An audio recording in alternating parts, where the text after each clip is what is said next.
Hello दोस्तों, welcome to Gupta ji technical. स्वागत है आप सभी के गुप्ता जी टेक्निकल के एक नए वीडियो में।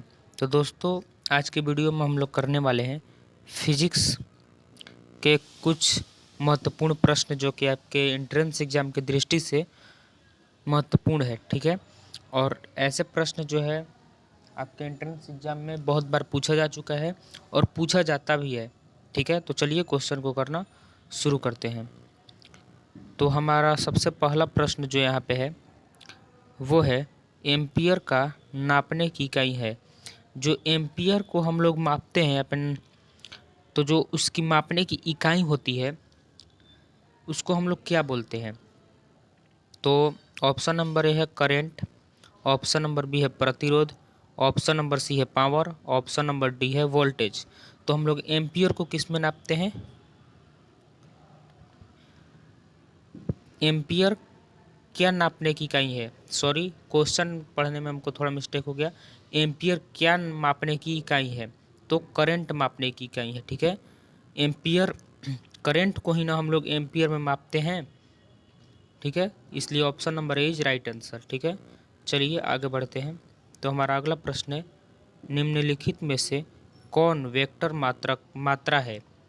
निम्नलिखित में से कौन वेक्टर मात्रा है? ऑप्शन नंबर ए दिए हुए है ऊर्जा, ऑप्शन नंबर बी है तापमान, ऑप्शन नंबर सी है बल और ऑप्शन नंबर डी है चाल। तो इनमें कौन वेक्टर मात्रा है? तो इसका जो राइट आंसर होगा वो होगा बल, यानी option number C is right answer. क्या होगा? बल। ठीक है, चलिए आगे बढ़ते हैं। तो हमारा तीसरा प्रश्न जो है वो है निम्नलिखित में से कौन एक अदिश राशि नहीं है? देखिए, वेग, संवेग, द्रव्यमान, कोणीय वेग, इन चारों में से कौन जो है एक सदिश राशि नहीं है? इन सभी में से कोई एक सदिश राशि नहीं है, अदिश राशि है, और तीन जो है सदिश राशि है। तो द्रव्यमान जो है सदिश राशि नहीं है, वो क्या है? अदिश है। ठीक है, अदिश राशि है। और ये तीनों जो है कोणीय वेग, संवेग और वेग, ये तीनों क्या है? सदिश राशि हैं। ठीक है, सदिश राशि हैं। तो चलिए आगे बढ़ते हैं। तो अगला प्रश्न है अदिश राशि है इन चारों में से, यानी बल, आघूर्ण, ऊर्जा, संवेग और ये सभी, इन चारों में से कौन एक अदिश राशि है? तो दोस्तों, ये जो ऊर्जा है, यानी ऑप्शन नंबर बी, जो ऊर्जा है वो क्या है? अदिश राशि है। क्या है? अदिश राशि। ऊर्जा अदिश राशि है। Option number B is right answer. और बल, आघूर्ण क्या है? सदिश राशि है। ठीक है, बल, आघूर्ण भी सदिश है और संवेग भी सदिश है। ठीक है, तो चलिए आगे बढ़ते हैं। तो अगला प्रश्न है कि निम्नलिखित में से निम्नलिखित में कौन सी एक सदिश राशि है? देखिए, दाब, ऊर्जा, संवेग और कार्य। देखिए, जो हमारा ये प्रश्न में देखिए क्या बोल रहा है। ये प्रश्न में बोल रहा है कि निम्नलिखित में से कौन एक सदिश राशि नहीं है। इसमें बताना है कि कौन सदिश नहीं है। ठीक है, और इसमें बताना है कौन अदिश है, और इसमें बताना है कि कौन एक सदिश राशि है। तो दोस्तों, इसमें से जो संवेग है वो क्या है? सदिश राशि है। ठीक है, और पिछला वाला क्वेश्चन में भी संवेग ऑप्शन दिया था जो कि एक सदिश राशि था। ठीक है, तो option number C is right answer. और ये दाब, ऊर्जा और कार्य जो है क्या है? अदिश राशि है। ठीक है, अदिश राशि है। और संवेग जो है सदिश राशि है। ठीक है, चलिए आगे बढ़ते हैं। तो अगला प्रश्न है कि पदार्थ के संवेग और वेग के अनुपात से कौन सी भौतिक राशि प्राप्त की जाती है? यानी पदार्थ के संवेग और वेग के अनुपात, संवेग संवेग अनुपात वेग, संवेग और वेग के अनुपात से कौन सी जो भौतिक राशि प्राप्त की जाती है? ऑप्शन नंबर ए वेग, ऑप्शन नंबर बी द्रव्यमान, ऑप्शन नंबर सी कोणीय वेग और ऑप्शन नंबर डी त्वरण। तो इसका जो राइट आंसर होगा वो होगा द्रव्यमान। Option number B is right answer. पदार्थ के संवेग और वेग के अनुपात को द्रव्यमान प्राप्त होता है। ठीक है, तो चलिए आगे बढ़ते हैं। अगला प्रश्न है, रॉकेट किस सिद्धांत पर कार्य करता है?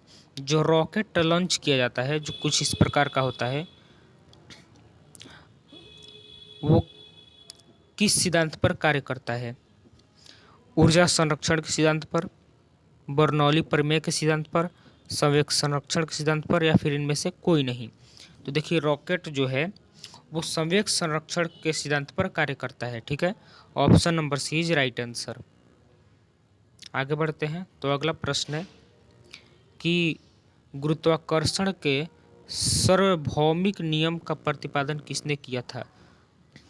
जो गुरुत्वाकर्षण के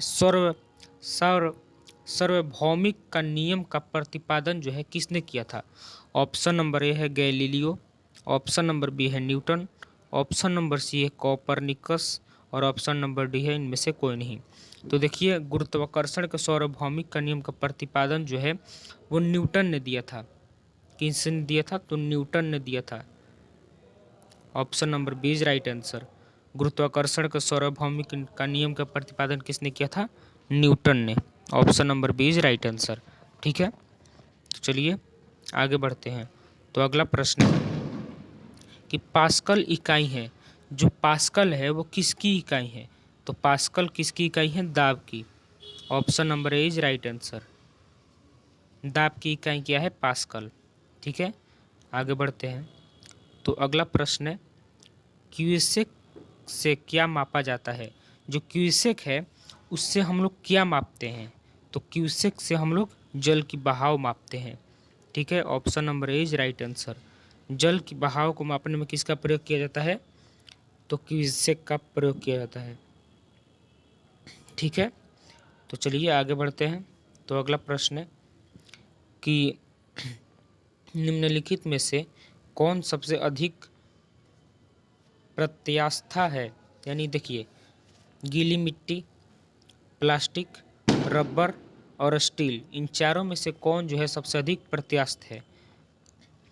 तो स्टील जो है, यानी ऑप्शन नंबर हाँ, स्टील जो है वो सबसे अधिक प्रत्यास्थ है। Option number D is right answer. ठीक है, आगे बढ़ते हैं। तो अगला प्रश्न है कि वह कौन सा बल है जिसके कारण पिंड धरती के केंद्र की ओर खींचा चला जाता है? देखिए, वह कौन सा बल है जिसके कारण पिंड यानी कि कोई भी वस्तु धरती के केंद्र की ओर खींचा चला जाता है? देखिए, अगर ये मान लीजिए धरती है, अर्थ है, और इससे हम लोग कोई भी सामान फेंकते हैं तो इसके जब तक एटमॉस्फेयर से यानी इसके वायुमंडल से बाहर नहीं जाता कोई भी चीज़, तो वापस जो है वो धरती पर ही चला जाता है। ठीक है, तो वो कौन सा बल है जिसके कारण पिंड यानी कोई भी वस्तु धरती के केंद्र की ओर खींचा चला जाता है? तो वो जो बल है उसको हम लोग बोलते हैं गुरुत्वाकर्षण, यानी option number C is right answer. ठीक है, चलिए आगे बढ़ते हैं।